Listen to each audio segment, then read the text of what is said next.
கத்துக்கிட்டு நானே டைம் எடுத்து பொறுமையா ஸ்டார்ட் பண்ணா நல்ல நாலேஜும் இருக்கும், எந்த டென்ஷனும் இருக்காது. எக்ஸ்பீரியன்ஸோட பிசினஸ் ஸ்டார்ட் பண்ணா அப்படியே ஸ்மூத்தா போகும். இப்படி உனக்கு நாலேஜ் இல்லாத ஃபீல்ட்ல எல்லாத்தையும் எடுத்து தலையில போட்டுக்கிட்டு உன்னை ஸ்ட்ரெஸ் ஆக்கிக்கிற. அப்போ நீ கடைசி வரைக்கும் ஒரு salary வாங்குற எம்ப்ளாயா தான் இருக்க போற, அதானே?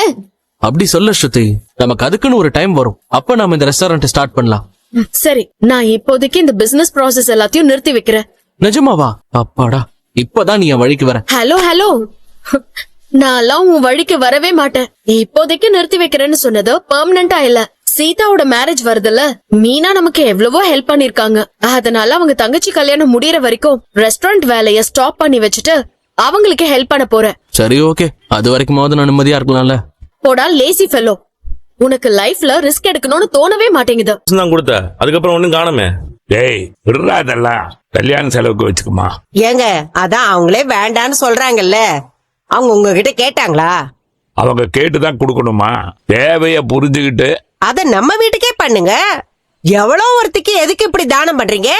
இந்த பார், சீதாவும் நம்ம வீட்டு பொண்ணுதான். அவ கல்யாணத்தை நல்லபடியா நடத்தி வைக்கிறது நம்மளுடைய கடமை. பணத்தை வச்சுக்கிட்டு நம்ம என்ன பண்றோம்? தேவைக்கு உதவுனா அவங்க மனசுல எப்பவுமே நம்ம இருப்போம்.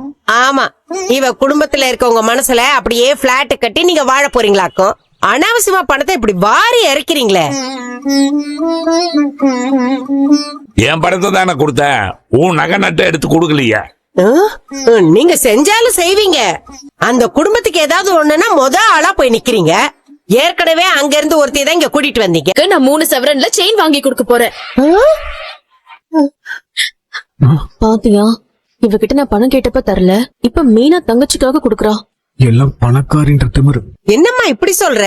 ஆமா ஆண்டி, நான் அப்படிதான் முடிவு பண்ணிருக்கேன். சரியான ஜோடியா சேர்ந்திருக்கே நீ. இவனுக்கு மேல இருக்கிய நீ.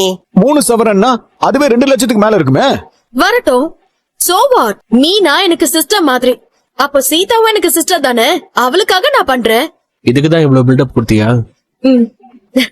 அப்போ மொத்தத்துல இந்த வீட்டு செலவுல தான் இவளோட தங்கச்சி கல்யாணம் நடக்க போதா?